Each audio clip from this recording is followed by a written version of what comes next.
नमस्ते। हर वीक बहुत सारी चीज़ें होती हैं, बहुत सारी न्यूज़, बहुत सारी सोशल मीडिया पे आप लोग बहुत सारी इन्फॉर्मेशन देखते हैं, लेकिन उनको प्रोसेस करना मुश्किल हो जाता है।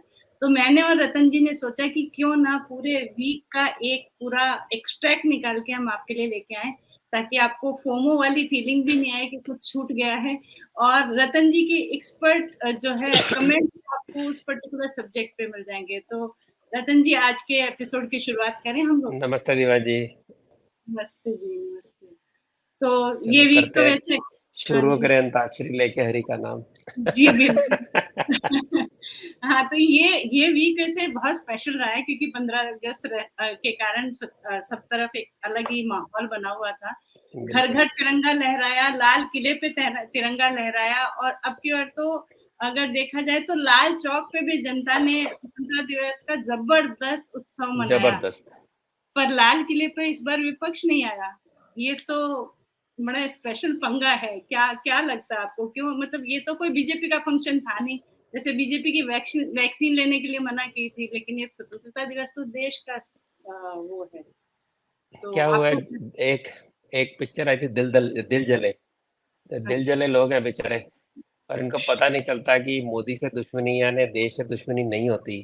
15 अगस्त ये जी, सारे देश का त्योहार है। भाषण जैसा भी हो, लेकिन अगर भाषण प्रधानमंत्री दे रहा है, परंपरा है कि उस पर 15 अगस्त को एकदम पावन दिन मानकर सब लोग इकट्ठे आते हैं।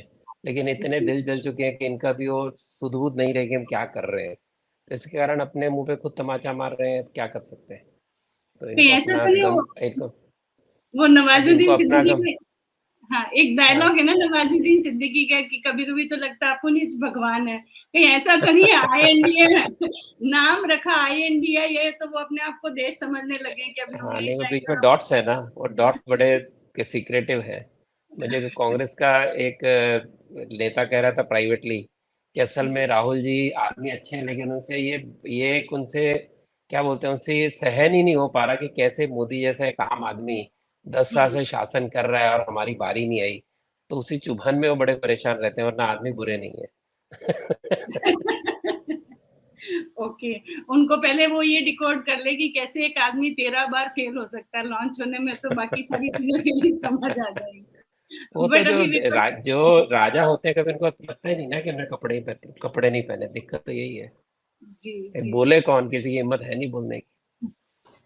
हुआ क्या है ना, पहली बार नहीं हो रहा ना। आप देखिए, लोकसभा में नो कॉन्फिडेंस मोशन लाते हैं और बाद हुँ, में खुद ही चले जाते हैं। यानी अपनी जी, मोशन की खुद को परवाह नहीं है।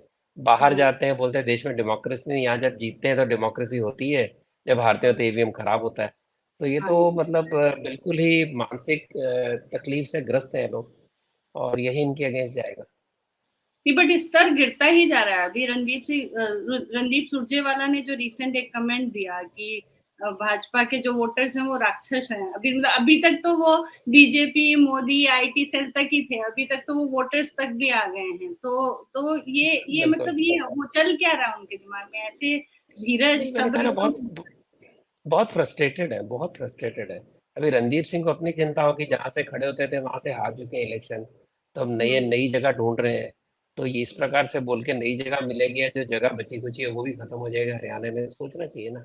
वोटर जैसा भी है, पहले आपने कहा वोटर बेवकूफ है, उसको मोदी जी बार बार बेवकूफ बना रहे हैं। आप कह रहे हैं कि वो राक्षस है। तो हुँ, भैया, ये इस प्रकार की सोच तो उनकी दिवालियापन है ना। उन्होंने जी, राक्षस का आगे, वो हमारी महबूबा मुफ्ती है, उन्होंने कहा कि अरे हिंदू क्यों, पहले कहो ना बंदर थे। जी। तो तो भाई बंदर ये थे, तो ये तो मान ही नहीं सकते कि मुसलमान तो कहता है कि आदम के से हम सारे पैदा हुए, और हुँ, इवोल्यूशन की थ्योरी मानते नहीं। कोई अब्राहमिक नहीं मानता, क्रिश्चियन भी नहीं मानते, इस्लाम भी हुँ, नहीं मानता। अगर आप ये मानते ही नहीं है अब्राहमिक थ्योरी, तो फिर आप कैसे कह सकते हैं कि आदमी पहले बंदर था? फिर तो आपने इस्लाम को ठुकरा दिया। तो कुछ भी जी, बोलते हैं, बैलेंस माइंड चला गया है। और हुँ, बात तो ये हो रहा है कि हम भारत पहले से भारतीय थे, भारतीय हैं हम, पहले हिंदू थे, आज हमारा पंथ बदल गया है। तो वही लोग, ये बात अलग है हुँ, कि आज जो गुलाम नबी आजाद कहते हैं, सारे के सारे लोग चुप थे जब हुँ, 1990 1986 से, कहना चाहिए 1986 87 से लेकर हिंदुओं को जिस हुँ, तरह से प्रताड़ित करके मारा गया, तब तो उनको ध्यान नहीं आया कि हम हिंदू थे। फारूक जी, अब्दुल्ला भी बड़ा एक दिन भजन वजन गा रहे थे, तो वो भी हुँ, भूल गए हुँ, थे कि उस समय भजन कहाँ गए थे, जब लंदन में घूम फिर रहे थे और हमारे भाई यहाँ से, भाई बहने यहाँ पर कुचले जा रहे थे। तो अजीब सा हुँ, कुछ पॉलिटिक्स चल रहा है, एक जी, बहुत बड़ा हाँ। बदलाव है। जो इनकी समझ से बाहर है। आज जो भारत का नागरिक है वो क्या है, कितना बदल चुका है, इनकी समझ में नहीं आ रहा है। अभी तक 1960-70 के फॉर्मूले में बैठे हुए हैं। जी, जी, वो यहाँ पे भी एक वो फ़िल्मी बात है ना कि अम्मार, अकबर, एंथनी बाप तो तीनों का रामलाल ही है। अब ये चीज़ यही बात रियलाइज़ होने लगी हाँ, तो ये बात बोले और बाद में माने तो फिर बड़ी बात है। एक बार कह दिया रैली में तो नहीं चलता ना, मन में जानी चाहिए बात, तो सारी समस्याओं का हल वही हो जाएगा।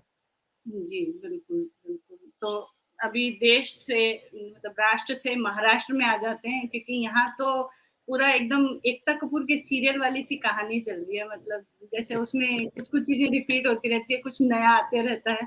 वो चाचा-भतीजा का क्या गेम चल रहा है? क्या ऐसा कहीं ऐसा तो नहीं रतन जी मुझे कभी-कभी ऐसा लगता है कहीं ऐसा तो नहीं होता जो कबड्डी में होता है ना, कि सामने वाली टीम का एक बंदा आता है और सारे लोगों को छू के चले जाता है, सब आउट हो जाते हैं। कहीं ऐसा तो नहीं अजीत पवार वही वाला प्लेयर है, जो शरद पवार ने भेजा हुआ है? मैं ऐसा नहीं मानता हूँ, क्योंकि अजीत पवार की जो एम्बिशन है बहुत पहले से सबको पता है। और हुँ, शरद पवार की एक मनी इच्छा है, वो धृतराष्ट्र वाली कहानी है फिर से कि मेरी बेटी बने, जैसे हुँ, बाल ठाकरे के समय शिवसेना में हुआ था, जैसे यूपी के अंदर चाचा भतीजे में झगड़े हो गए थे, बाप जी, बेटे में झगड़े हो गए थे, ये सारा जो प्रकार चलता है वही प्रकार है। और शरद पवार अपनी रेलेवेंस खो रहे हैं तो कैसे रेलेवेंस बना के रखें। अब तक वो अपने तरीके से नाटक खेलते थे, आज नाटक कोई और खेल रहा है। ये बड़ी जी, एक बात है कि देवेंद्र फडणवीस और उनके साथियों ने मिलकर जो एक हुँ, नाटक अपने हाथ में लिया, एक बार हुँ, फेल हुआ जब तो शरद पवार ने गेम की, उस समय जब पहली बार इनकी शपथ ली हुई, तो शरद पवार की गेम थी। इससे मुझे नहीं लगता शरद पवार की गेम है। और ओके, जब तक वो नहीं मानता कि भई मैं इसको प्रमुख बना दूँगा, तब तक कुछ होगा नहीं। और प्रमुख बनाएँगे तो एनसीपी उनके हाथ में रहेगी नहीं। तो डायलेमा है। शरद पवार को लग पता है कि ऑपोज़िशन भी उनकी इज़्ज़त नहीं करेगा अगर वो इस तरह से अपनी पार्टी को नहीं सँभाल पाए, तो कोशिश कर रहे हैं। और मुझे लगता नहीं सफल होंगे। 2024 तक तो मुझे लगता है यही चलेगा।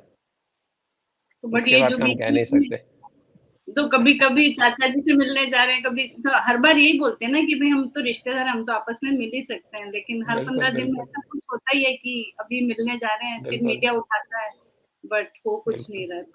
तो आपको लग रहा है कि ये आने वाला इलेक्शन में ये अलायंस में इलेक्शन होने वाला है, एनसीपी मुझे अ, 2024 तो लगता है इसी तरह चलेगा, 2024 मुझे लग रहा है। हुँ, उसके बाद हुँ, जब असेंबली इलेक्शन आएगी, सही तो टेस्ट उस समय होगा। ओके। जब उसके बाद असेंबली आएगा उस समय कह नहीं सकते आज की तारीख में। हुँ, हुँ। तो और विपक्ष से थोड़ा आईटी सेल की तरफ भी चल लिया जाए क्योंकि वो भी अभी बड़ा न्यूज़ में एटलीस्ट आई थिंक 2 दिन तक अमित मालविया ट्रेंड कर रहे थे अपने एक कमेंट को लेके जो उन्होंने सचिन पायलट जी के पिताजी राजेश पायलट के लिए किया था। उस पर्टिकुलर मतलब वो मुद्दे को उठाने का पर्पज़ मतलब समझ में नहीं आया कि कारण क्या था और क्या वो सही था? इस पे आपका क्या ओपिनियन है? देखिए, मोदी जी ने जो विषय उठाया था एज़ अ पॉलिसी मैटर उन्होंने उठाया था कि कांग्रेस सरकार के समय अपने ही लोगों के देशवासियों के प्रति क्या रुख था कि लगा कि भाई इनको भी कुछ चलना है, तो उन्होंने कड़ी से कड़ी भी फोर्स यूज़ की और कई बार की है। 1946 में मैं पहले भी कोट कर चुका कि नेहरू जी ने बिहार के अंदर इंटरिम पीएम थे उस समय, जब डायरेक्ट एक्शन बंगाल में बहुत फैल गया, उसका रिएक्शन हुआ, तो बिहार में भी रिएक्शन हुआ। जब बिहार में रिएक्शन हुआ और पता चला कि हिंदुओं का पलड़ा भारी है, तो नेहरू जी ने कहा मैं एयरफोर्स से बम गिरा दूंगा, ये दंगे रोको। यानी उस समय भी उनका ऐसा कड़क रुख था। फिर आप देख लीजिए ये मणिपुर में ये अपना नागा में नागालैंड मिजोरम में ये यही काम हुआ कि बम गिरा गया। ऑपरेशन ब्लू स्टार भी हुआ, हुँ, इमरजेंसी भी हुई। और लेटेस्ट जाए तो बाबा रामदेव के ऊपर भी इन्होंने आधी रात को उठ के लाठियां बरसाई, एक महिला मर भी गई। तो एक जो जिसको कह सकते हैं ओवर एग्रेशन है, किसी जिसको कह सकते हैं कि क्रूड यूज ऑफ फोर्स, ये हुँ, कांग्रेस करती रही है। उसका एक नमूना ऐसा मोदी जी ने उस समय बताया कि भाई ये ऐसा हुआ था, लेकिन ये पॉलिसी मैटर था, ये किसी के ऊपर इंडिविजुअल अटैक मैं नहीं मानता हूँ। अगर हुँ, ऐसा था तो उसको इंडिविजुअल लेवल पे लेके जाना मुझे उचित नहीं लगता, क्योंकि ये बहुत बड़ी नेशनल इशू है। उसको उस हुँ, पेटी लेवल पे जाना मुझे तो ठीक नहीं लगा। और अगर हुँ, इसके लिए ओरिजिनल डेटा द प्रिंट के शेखर गुप्ता ने प्रोवाइड किया, जो कि उन्होंने कोट किया लोगों ने, तो शेखर गुप्ता की भी गलती है और वो झूठी है। मतलब जो भी हुँ, कांग्रेस वाले सबूत दे रहे हैं, सचिन पायलट दे रहे हैं, वो शायद सही होगी। हुँ, सही ना भी होती तो भी मानता हूँ कि ये जो पायलट गए और हुँ, कलमाडी गए, अगर इन्होंने बॉम्बिंग की तो एज अ एयरफोर्स पायलट्स की थी, यस, उन्होंने कांग्रेस के नाते नहीं की थी। तो कोई भी आर्मी का फोर्स का आदमी जब फोर्स में होता है तो जो उसको आज्ञा मिलती है वो आज्ञा का पालन करता है, करनी ही चाहिए। तो उसके अंदर बाद में चाहे रिग्रेट हो, जैसे आर्मी के अंदर बाद में एक बलवा भी हो गया था ऑपरेशन ब्लू स्टार के बाद में, कोई ऑफिसर बाद में खालिस्तानियों का बन गया था। तो ऐसा कोई इक्का दुक्का रिएक्शन हो सकता है, लेकिन कानून अगर डिसिप्लिन है तो फौजी तो वही करेगा जो उसको कहा जाएगा। ऑर्डर किया और जाएगा। बिल्कुल, तो इसके लिए उस विषय को इस लेवल पे लेके जाना मैं तो उचित नहीं मानता हूँ। बाकी पॉलिटिक्स आजकल ऐसी विचित्र चल रही है कि ऐसा कोई कुछ ना कुछ किया जाता है। तो लेकिन मुझे लगता है कहीं ना कहीं मर्यादा देश हित की बात और उसको पार्टी से जोड़ने में, जो कि मोदी जी ने नहीं किया था। मोदी जी ने बताया कि कांग्रेस गवर्नमेंट के समय ऐसा हुआ और इंदिरा जी प्रमुख थे उस समय, तो ऐसी घटनाएं और भी हुई हैं। लेकिन उस घटना को आगे जाके उसको पर्सनल लाइफ से जोड़ना, खासकर एक फौजी की, ये तो उचित नहीं है। जी, जी। एक और मुद्दा था जो बहुत उछला पिछले वीक में, वो था विवेक देबरॉय जो हैं, जो पीएमओ के सलाहकार हैं, उन्होंने एक एक आर्टिकल लिखा जिसमें उन्होंने संविधान को बदलने की बात की, और एकदम से इतना ज़बरदस्त रिटेलिएशन सोशल मीडिया पे आया, क्योंकि संविधान हमारा 1950 का है, और अगर अगर हम पास देखें तो क्या था, हम जस्ट स्वतंत्रता मिली थी तो बहुत सारा इम्पैक्ट हम पे जो है ब्रिटिश शासन कर रहा था, और उस वक़्त का संविधान लिखा भी गया वो बहुत सारे देशों के संविधान से इंस्पायर्ड था। तो अगर हेल्दी वे में देखा जाए तो ये बात करना भी क्या इतना बड़ा अपराध है कि जिसके लिए अरेस्ट विवेक देबरॉय और ये सब के हैशटैग चलाए गए और ज़बरदस्त बैकलैश हुआ उस देखिए, आर्टिकल के। अभी मैं तुरंत मुझे ये याद नहीं आएगा, लेकिन वास्तव में सच तो ये है कि इनका नाम था बी.एन. राव। बी.एन. राव ने ओरिजिनल ड्राफ्ट बनाया था 1900 मेरे ख्याल 46 के आसपास, या उसके पहले बनाया था, जब कहा गया कि आज़ादी होगी, अपना होना चाहिए। उसने स्पष्ट रूप से कहा है कि मैंने विश्व भर के कई कॉन्स्टिट्यूशन से मैंने कई बातें उठाई हैं। ये बी.एन. राव ने कहा, उस पर्टिकुलर ड्राफ्ट को आगे चलकर ड्राफ्ट कॉन्स्टिट्यूशन कमेटी में जिसके चेयरमैन अम्बेडकर जी थे, उन्होंने मिलकर वो नया कॉन्स्टिट्यूशन बनाया। और यहाँ तक अगर आप लोकसभा की डिबेट सुनेंगे, जिसको India that is Bharat that is India, जो अपनी जे साहिब दीपक की बुक है, उसके अंदर मैंने पढ़ा है कि उस डिबेट के अंदर भी कांग्रेसी सदस्यों ने भी कहा कि हमने पूरी बाहर की कॉपी की है, भारत की इसमें जड़ें कहाँ हैं, कहाँ हमने भारत की ऊपर बात ली है। और एक एक तो जो भाषण था जो मैंने सुना, शायद कमलापति त्रिपाठी का, तो सुन लो अगर, तो लगा कोई आरएसएस का आदमी भाषण दे रहा है, ऐसा बौद्धिक जिसको कहते हैं, इस प्रकार का उसका एकदम प्रकट है। मैं भी पहले पता मैं निकाल के रखता है, मैं पढ़ के भी सुनाता, कोई भी पढ़ सकता उसके साई दीपक की पुस्तक के अंदर। तो ऐसा है, उस समय एक खुली बहस चल रही थी। उस खुली बहस में लोगों ने अपने अपने मत व्यक्त किए। उसके अंदर कोई ऐसा नहीं है कि व्यक्ति को कॉन्स्टिट्यूशन के अगेंस्ट था। कॉन्स्टिट्यूशन असेंबली के मेंबर थे लोग, उसके अंदर ऐसे ही मुस्लिम लीग के लोग आए थे जो जिन्होंने पाकिस्तान मांगा था, लेकिन उस समय हमारी कॉन्स्टिट्यूशन असेंबली में बैठे थे, और सरदार पटेल ने उनकी चुटकी भी ली थी। तो एक उस समय खुला वातावरण था, खुल के चर्चा हो रही थी। कॉन्स्टिट्यूशन, जैसे मैंने कहा, कई जगह से कॉपी, उसमें एक भी रेफरेंस भारत के किसी भी संविधान का नहीं है, जबकि भारत के अंदर लिच्छवीस गणराज्य था, भारत के अंदर वेदों के अंदर बखान है समिति का, सभा का। और ग्राम पंचायत तो हमारी मतलब सदियों पुरानी है, पंचायत सिस्टम तो हमारा बहुत पुराना है। जब गांधी जी ने नेहरू को लिखा कि भैया तूने मेरी किताब पढ़ी थी हिंदू स्वराज, तो उसके अंदर पंचायत का उल्लेख है, कॉन्स्टिट्यूशन में जो कोई पंचायत के बारे में जानकारी दिख नहीं रही। तो नेहरू जी का कमेंट था कि मैंने 20 साल पहले पढ़ी थी बापू, तब भी मुझे समझ नहीं आई थी, अब भी मुझे लगता है कि अभी हो नहीं सकता, समय बड़ा कम है। तो ये उनके उत्तराधिकारी थे। तो जब इस तरह की, जहाँ गांधी जी इसके ऊपर लिख सकते हैं कि भैया कॉन्स्टिट्यूशन में जो मैं चाहता था क्यों नहीं आया, और ऐसे कांग्रेसी थे जो जिनका भाषण ऐसा था मानो कोई हिंदुत्ववादी बोल रहा हो, मतलब उसके अंदर कॉन्स्टिट्यूशन के अंदर भारत का भी कुछ रेफरेंस पॉइंट हो सकता था, नहीं हुआ। कॉन्स्टिट्यूशन सबने एक्सेप्ट कर लिया, कॉन्स्टिट्यूशन बन गया। लेकिन अगर कॉन्स्टिट्यूशन इतना एरर फ्री होता और इतना सही होता, तो उसके अंदर आज 100 से ऊपर अमेंडमेंट नहीं होती ना।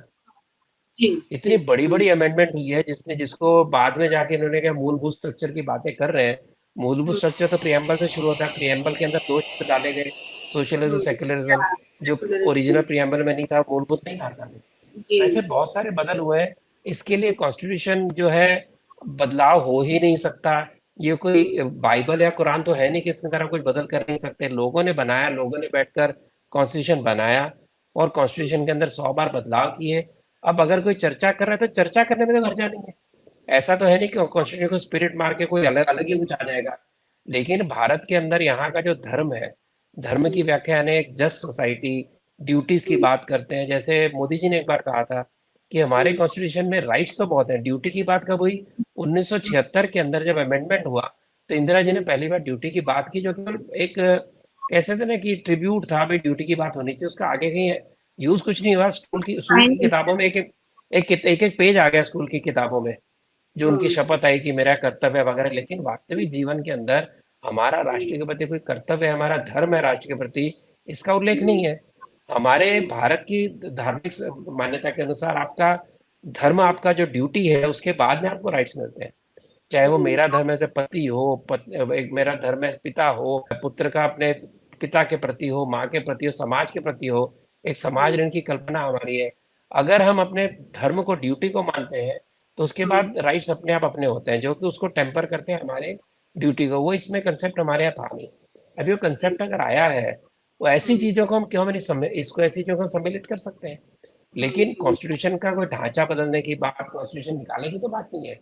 लेकिन क्या हम 75 साल के बाद में, जिस कॉन्स्टिट्यूशन पे उस समय भी बड़ी अच्छी बहस हुई थी, केवल उसको निकाल के आ जाएगा, बहस करेगा ना तो लोग एकदम खड़े हो जाएंगे कि आप क्या क्या बातें कर रहे हैं। केवल साई दीपक की कॉन्स्टिट्यूशन की किताब खोली है, जो इंडिया दैट इज भारत, यहीं पड़ी है मेरे पास। हाँ जी, इंडिया दैट इज भारत, इसके अंदर है उल्लेख उसका। और अगर वो बहस में पढ़ ले तो हमारे पास आएगा, हमें पता चलेगा कि उस समय बहुत बातें अधूरी रह गई थी। तो इसके कारण केवल चर्चा करने में कुछ होता नहीं है। एक समाज है, इवॉल्विंग समाज है, सारी दुनिया का इवॉल्विंग समाज है। इंग्लैंड में तो है ही नहीं कॉन्स्टिट्यूशन लिखा हुआ, इंग्लैंड भी चल रहा है बिना कॉन्स्टिट्यूशन के।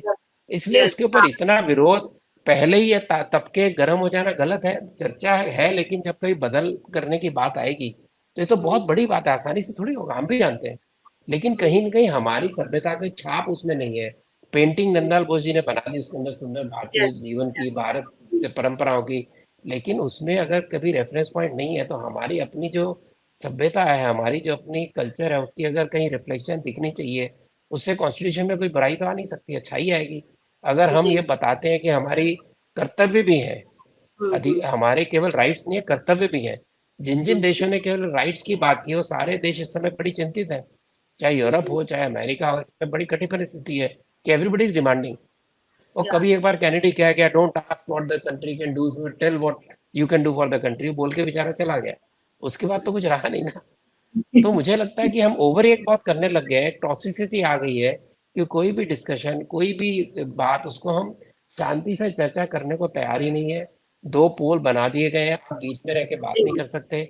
आज अगर मैंने अमित मालवीय की बात किया तो कल को मेरे पीछे से बीजेपी वाले पड़ जाएंगे कि तुम कौन होते हो, तुम ये, तुम तो पलट गए हो। पलटने की बात नहीं है। हमको जहाँ मोदी जी सही लगते हैं हम झट के बोलते हैं मोदी जी सही है, जहाँ भाजपा सही है सही है। लेकिन अगर पब्लिक डिस्कोर्स एक डिसेंसी के लेवल पे लाना है, हमारा भी कुछ उसके अंदर रोल है। लोग राक्षस बोलते रहे, राक्षस को राक्षस की भाषा में जवाब देंगे। परसों मैंने डिबेट में कहा है व्यक्ति को, हंसते हुए कांग्रेस को, कि भाई आप इतने भड़क क्यों रहे, हम तो ही राक्षस, तो हम तो ऐसी बात करेंगे। तो हर चीज का उत्तर देने का तरीका होता है। मुझे लगता है कि बिल्कुल कोशिश है साथ में हमें, जो भी पब्लिक में है, चाहे वो सोशल मीडिया है, चाहे टीवी मीडिया है, कोशिश करके दोबारा एक डिबेट्स के अंदर, डिस्कशन के अंदर कुछ एक सेंस ऑफ रिस्पॉन्सिबिलिटी, कुछ सेंस ऑफ सोबरिटी, कुछ सेंस ऑफ डिसेंसी लानी चाहिए। उसमें जो ऐसे ऐसे नहीं बोल पाते उनको डिबेट से बाहर करना चाहिए, अपने आप डिबेट का स्तर सुधरेगा। फिर बाहर जो मर्जी जो ऐसा बोलता है उसको टी वाले क्यों बार बार दिखाते हैं? मैं कई बार प्रश्न करता हूँ कि अगर कोई व्यक्ति घिनौनी भाषा का उपयोग करता है, आप टीआरपी के लिए उसको उछालते हो। उनका तो राधे एजेंडा सिंह ही की इसको हाँ, एजेंडा ही टीआरपी, जो जितना चिल्लाएगा वो ज्यादा रिक्वायर्ड होता है उनके प्लेटफॉर्म। चिल्लाना अपनी जगह, लेकिन गाली गलौज या किसी ने ऐसा बात की तो उसको उछाल उछाल के हम तो बेकार किया, एक संघर्ष खड़ा कर रहे हैं। तो ऐसे जो करते हैं उनको मुझे तो लगता है अवॉइड करना चाहिए। टीवी डिबेट में ऐसे लोगों को निकाल देना चाहिए और कहना चाहिए ये शर्तों पे आप डिबेट में आएंगे कि आप इस तरह की अब्यूजिव भाषा का उपयोग नहीं करेंगे। एक बार करेगा, दो बार करेगा, तीसरी बार छोड़ देगा। मैंने एक पैनलिस्ट था, बहुत गंदी भाषा में बात करता था, बहुत उससे मैंने झाड़ा उसको कई बार। आखिर मैंने कहा ये जब आएगा तो मैं डिबेट में नहीं आऊंगा। और मैं मुझे एक दो साल में बहुत डिबेट छोड़नी पड़ी, मैंने छोड़ी। अब वो बंदा गायब हो गया, उसको कोई नहीं लेता। तो अगर मैं अकेला इस बात के लिए जम के खड़ा हो सकता हूँ, बाकी क्यों नहीं हो सकते? हाँ, और न्यूज मीडिया को, न्यूज प्लेटफॉर्म्स को भी खुद ये देखना चाहिए कि बिल्कुल कोई बिल्कुल। लेवल से नीचे जा रहा है तो उसको ना बुलाएं। मैंने एक क्योंकि टीवी बहुत चैनल को सारे। कहा कि आप इसको हाँ, बुला रहे हो, इतना वो गंद डालता है, इतना वो चिल्लाता है और नेगेटिविटी लाता है। बोलते हैं क्या करें जी, लेकिन वो टीआरपी चलती है ना, ऐसा कोई लाना पड़ता है। ऐसा मुझे एक बहुत बड़ी उनका एंकर, बहुत बड़े एंकर ने कहा। तो अभी क्या कर सकते बट हैं, उसका ये कर सकते, पर्सनल लेवल पे विरोध कर सकते हैं। नहीं, बट लेकिन मुझे रतन जी लगता है आपको देखना पड़ेगा ना कि न्यूज चैनल तो घरों में चलते हैं। मतलब फिल्मों को तो आप ए रेटिंग दे के बच्चों को हटा सकते हो, लेकिन न्यूज चैनल तो घर में चलता है। अज्यूमिंग कि वहां पे तो बिल्कुल जानकारी आ रही है, इंफॉर्मेशन आ रही है, अगर वहां पर भी इस तरीके का लेवल डाउन हो रहा है तो चिंता वाली बात है। नहीं, अगर कांग्रेस को लगता है कि उसके पास कहने का बहुत कुछ है बीजेपी विरुद्ध, तो शांति से डिबेट करेगी तो लोग सुनेंगे। चिल्लाएंगे तो हम्म कौन सुनेगा? जब आते हैं, 1 महीना नया स्पोक्स पर्सन आता है, बड़ा पॉलिश तरीके से बात करता है, 1 महीना हम्म सडनली वो आग उगलने लग जाता है। मानो हम्म उसका फ्रस्ट्रेशन हो गया कि कब तक मैं इसको बचाऊंगा, कांग्रेस के लिए कब तक लड़ूंगा। तो एकदम हाँ, आग बबूला होकर आग फेंकने लग जाता है। वो 1-2 महीने बड़ा अच्छा रहता है सोबर रहता है, बड़ी अच्छी तरह पॉलिश तरीके से बात करता है, मुझे लगता है अच्छा स्पोक्स पर्सन आ गया कांग्रेस का। और 1-2 महीने बाद सारा उसका जो पॉलिश निकल जाता है, सारा उनकी झुर्रियां सारी बाहर आ जाती हैं, जो उनका गुस्सा कि मैं किसको डिफेंड कर रहा हूँ बाहर आता है। तो ये कहीं ना कहीं रोकना पड़ेगा। बीजेपी के कुछ स्पोक्स पर्सन होते हैं, कई बार बहुत बात करते हैं एरोगेंटली या गुस्से से, वो भी होना चाहिए। After all you are ruling, you are dominating, so it's yes. also duty of all the parties to hmm bring to table some decency, और people can listen to debates की डिबेट में क्या हो रहा है, कुछ इसमें तथ्य निकाल सकें। उसमें हम्म जैसे मैं पहले एक इंग्लिश हिंदी चैनल में डिबेट होती थी, उसके अंदर डिबेट हम्म, शुरू होने के समय लोगों का वोट जो होता था, ओपिनियन, और हाँ, डिबेट खत्म होने के बाद तो पता हाँ, चलता है कि 5-10% वोट घूमे। एक डिबेट हम्म। में तो पूरी वो डिबेट का वो पार्ट में पूरा घूम ही गया सपोर्ट बेस। हम जो बोल रहे उसको लोग मानने लग गए। खुद जो डिबेट कर रहा था सामने वाला पैनलिस्ट बोला आप कुछ हद तक सही बोल रहे हो। This is the quality of conversation that we need. ये इस तरह की गाली गलौज चिल्लाना भी, एक कोई कांग्रेस का स्पोक्समैन था, वो टीवी स्टूडियो में ग्लास उसने तोड़ दिया, टेबल के ऊपर पटक दिया था, बहुत दो वो तीन तो साल पहले की बात है। हाँ, हमारे, नहीं मुझे बट लगता है कि टीवी चैनल और जो अच्छे स्पोक्स पर्सन, उनका एक काम है, पार्टियों का हाँ, काम है, और टीवी जो स्टूडियो का काम है, ऐसे लोगों को हम नहीं रखेंगे। ये कभी आया कोई हाँ, एंकर बोलता मैं निकाल दूंगा तुमको, सीधा मैं गेट आउट कर दिया उसने 2 लोगों को, मेरे सामने की बात है। एक टीवी चैनल, उसने कहा तुम निकलो यहाँ से, इस तरह की भाषा का उपयोग नहीं कर सकते। That is the way to control. सबको लगता है चिल्लाएंगे, घटिया बात करेंगे तो ज्यादा लोग देखेंगे। ज़्यादा एक ऐसा देखेंगे। स्पोक्स पर्सन आता है एक मुस्लिम पार्टी का, जो हुँ, हमेशा माइक वो टीवी कैमरा के अंदर देख के लोगों को एड्रेस करता है, वो हमको एड्रेस नहीं करता। कई बार पैनल में हमने देखा था कि वो टीवी को देख के अपने कंस्टिट्यूंसी जो उसकी है, कोई भिंडी हाँ, बाजार की, हैदराबाद की, उसको एड्रेस करता है, उसको पड़ी नहीं कि यहाँ हाँ, कौन बात कर रहा है। तो पता चलता है कि कौन क्या गेम खेल रहा है। जी। बट वो हेल्दी डिस्कशन वाला तो अभी इरा बिल्कुल रहा नहीं, नहीं। बिल्कुल चाहे पॉलिटिक्स में भी यही हो गया है कि अपोज करने के लिए भले ही आप मन में एक्सेप्ट कर रहे हो कि हाँ, जैसे ये चीज बदलनी चाहिए। अगर जैसे कॉन्स्टिट्यूशन की बात करें कि 1950 से सब चीजें बदल गई, हमारा खाने, बोलने, उठने, बैठने का तरीका सब कुछ बदल चुका है, लेकिन हम कॉन्स्टिट्यूशन वही रखना चाहते हैं अभी भी। तो ये नहीं, लॉजिकल मैं चीजें नहीं कहता भी। रखना चाहे, रखना चाहना नहीं चाहना सेकंड की बात है, हम्म। लेकिन बात करने के भी और बात कोई भी उबल करना जाए। क्योंकि हम तो फिर अब्राहमिक हो गए ना। हम कहते एक शब्द नहीं बदल सकते, हमने जो बना दिया 700 साल पहले। वो थिंकिंग भारत की नहीं है। भारत चाहिए। हमेशा इवॉल्व होता रहा है, उसकी हर चीजें इवॉल्व होती रही हैं। चर्चा करने में कभी किसी ने आज तक किसी को गला नहीं काटा भारत के अंदर। हम्म, वरना यहाँ तो चर्चा के ऊपर ना तो पंथ लोगों को बदलते, ना नए नए पंथ खड़े होते। तो कितने तो पंथ को सुधारने वाले रिफॉर्मिस्ट के गले कट गए होते अब तक।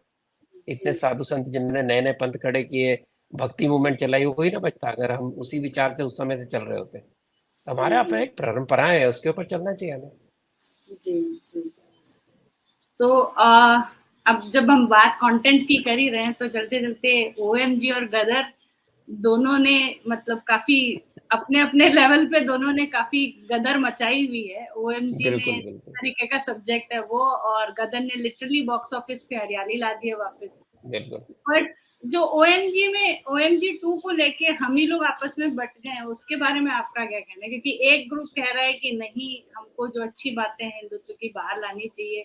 एक कह रहा है कि भाई भगवान शिव को ही क्यों लाना है आपको इस कॉन्सेप्ट में, तो इस पे क्या आप बताओगे? देखिए, पहली बात तो जहाँ गदर का सवाल है, बताता है कि अगर पिक्चर अच्छी बनी होगी तो आज लोगों के अंदर देशभक्ति की भावना, एक भारत के प्रति एक प्रेम बहुत ज्यादा है। इसके कारण गदर जैसी पिक्चरें चलती है। मुझे बहुत आश्चर्य हुआ, एक 67 साल के बुजुर्ग हीरो सनी देओल की जो उम्र है 67 या 68 साल है, वो हीरो खड़ा होता है और आज भी वो हाथ में कुछ ना कुछ लेके फेंकता है, पता नहीं प्लेन फेंकता क्या फेंकता, मुझे पता नहीं।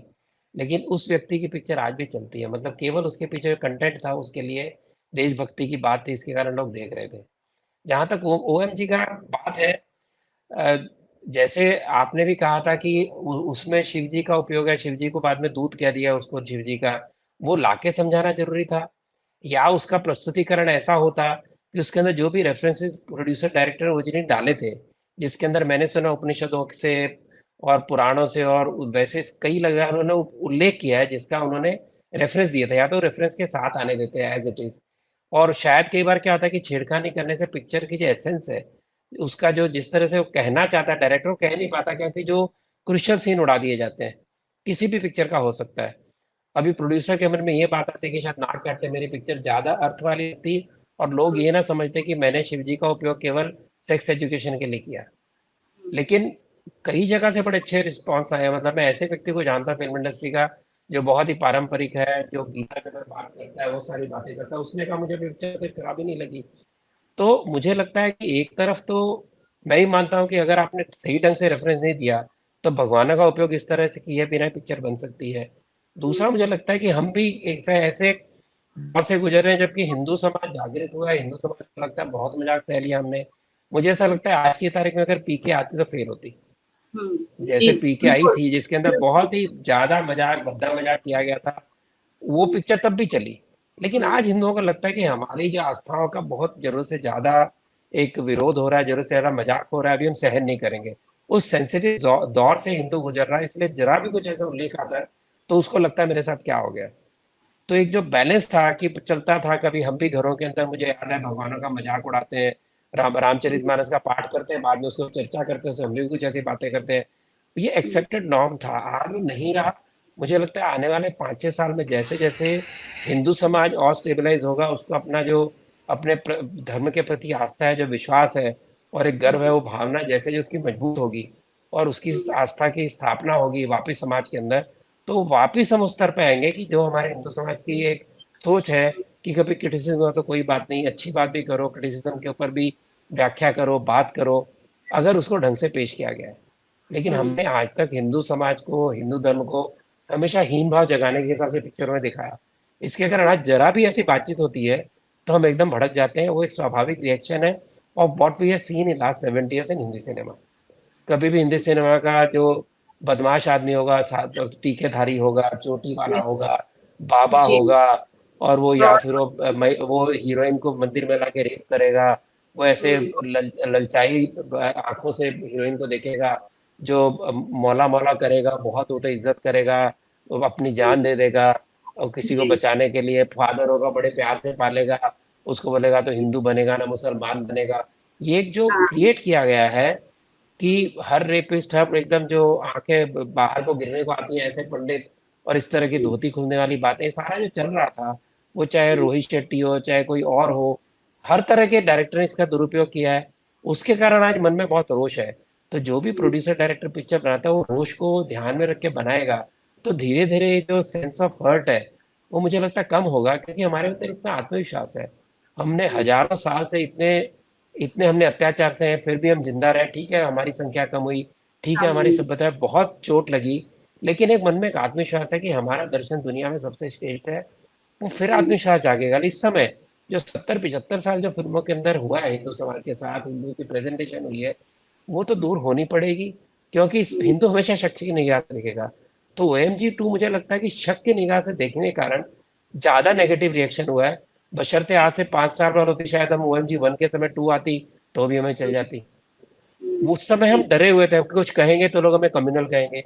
आज वो हुँ, डर नहीं हिंदू समाज को, उसको पता हुँ, कम्युनल का तो भी मैं मुकाबला करूंगा। लेकिन वो हुँ, सेंसिटाइजेशन बहुत हो गया है। इसके हुँ, कारण फिल्म इंडस्ट्री को भी सोचना पड़ेगा कि हम कैसे विषय प्रस्तुत करते हैं, और हमें भी जी, धीरे धीरे पता चलेगा कि हम ऐसी बातों से ऊपर हैं, हम ऐसी बातों से चर्चा कर सकते हैं, और ढंग से चर्चा होगी तो लोग हुँ, आसानी से सुनेंगे। अब अगर आपने उपनिषद गंगा देखी हो, हुँ, चिन्मय मिशन ने जिसको प्रोड्यूस किया था, जो डॉक्टर चंद्र प्रकाश ने बनाया था, उसके जी, अंदर उन्होंने उपनिषदों को आज के समाज के परिप्रेक्ष्य में कितनी अच्छी तरह प्रस्तुति की है। हुँ, हुँ, अगर उसको पिक्चर में बनाए तो अच्छी लगती है। ऐसे जब सेंसिटिवली पोर्ट्रे करेंगे तो लोग देखेंगे। और हिंदू समाज के पास देने को इतना कुछ है, हमारे धर्म संस्कृति में इतना कुछ है, अगर प्रस्तुतिकरण करना चाहें, हमारे पास ना तो नाट्य की कमी है, ना हमारे पास ड्रामा की कमी है, और ना हमारे साथ गुड टेस्ट का प्रॉब्लम है। हमें तो आदत पड़ गई है, सब गंदा इतना खिलाते हैं, कितना घटिया खाना बॉलीवुड परोसता है, उस वो कहता है हमारा टेस्ट खराब है। हमारा टेस्ट खराब नहीं है, तुमने हमें अच्छा कुछ देके देखा ही नहीं। वरना कश्मीर स्टोरी, केरला स्टोरी, गदर, और ऐसे जो भी अच्छे टेस्ट की पिक्चर, ऋषिकेश मुखर्जी की देख लीजिए, जो भी ऐसे जी। पिक्चर बनाते थे चलती थी ना। तो इसलिए ये दोनों तरफ देखना पड़ेगा। मुझे लगता है पहले फिल्म इंडस्ट्री को सोचना पड़ेगा कि भाई हम कब तक इस तरह के बासी और घटिया स्तर की चीजें देंगे। तो लोगों का टेस्ट सुधरा हो, इसलिए आप देखिए छोटे बजट की पिक्चर इतनी चलती हैं, एक्टर जी। नए होते हैं, स्टोरी अच्छी होती है, लोग देखते हैं। ये जब समझ में आ जाएगा तब लोग दोबारा अपनी जगह पाएंगे। क्यों नहीं कोई तेलुगु पिक्चर पे ऑब्जेक्शन लेता? नहीं, वो मुझे क्योंकि ये एक लगता इज्जत है के, बनाने वो वालों इज्जत से का पेश आते हैं। हाँ, और दूसरा जो बनाने वाली टीम है ना, उनका अपना अपने धर्म के प्रति क्या लेवल ऑफ बिल्कुल। अंडरस्टैंडिंग, वो बहुत मैटर करता है। इसीलिए साउथ जब दिखाता है तो कल्चर इतना अच्छे से रिफ्लेक्ट हो रहा होता है कि लोग उसमें, और यही कारण है कि इस वक्त बिल्कुल। साउथ वाली फिल्में ज्यादा पॉपुलर हो रही है रादर देन हिंदी फिल्म। अब बनाता कौन है पिक्चर? आप देखिए, कुछ साल पहले की बात है, एक डायरेक्ट प्रोड्यूसर, मेरा ख्याल है विवेक अग्निहोत्री थे, उन्होंने ये बात की थी, किसी और ने भी ऐसी बात कही थी, शायद विवेक अग्निहोत्री ने बताई थी, कि वो गए कि प्रेमचंद्र की कथा के ऊपर सीरीज बनानी है। तो कोई बड़ा टीवी प्लेटफॉर्म था, उसने कहा कि भाई प्रेमचंद का प्रोफाइल दो।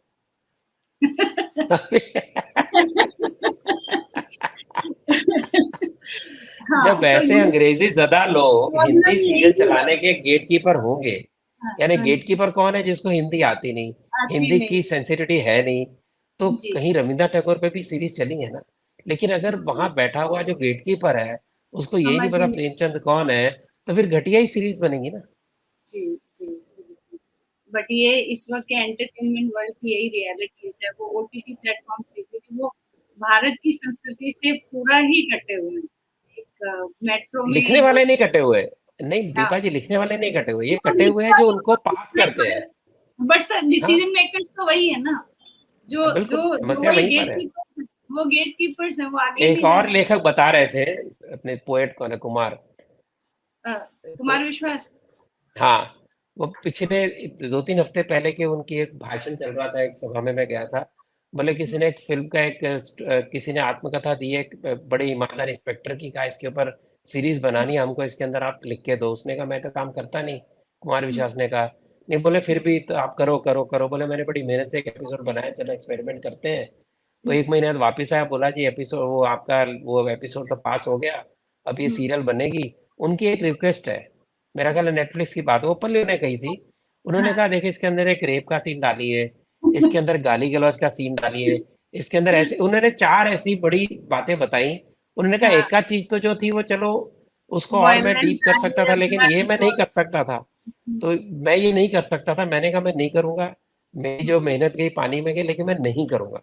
ऐसे कहने वाले जब लेखक हुए तब स्तर सुधरेगा, जैसे कुमार विश्वास ने किया।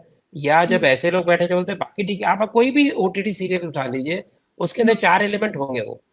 जी, बिल्कुल। अभी वो मेड इन हेवन है, उसके अंदर कोई भी व्यक्ति सुखी नहीं है, वो कोई तो भी न्यू व्यक्ति नहीं है जिसकी, वो तो न्यू न्यू नॉर्मल का एक नया ही ट्रेंड शुरू कर रहे हैं, उसपे यार भी। टेस्ट तो आप खराब कर रहे हैं ना। टेस्ट तो हाँ, आप लोग वो खराब कर रहे हैं जो ओटीटी प्लेटफॉर्म पे बैठे हैं। मैं 4 बटन दबाता हूँ गलती से, कभी देख लेता हूँ तो पता चलता है इसमें ये है, दूसरे में बड़ी मुश्किल से एक साफ सुथरी मिलती है, और वो चलती भी है।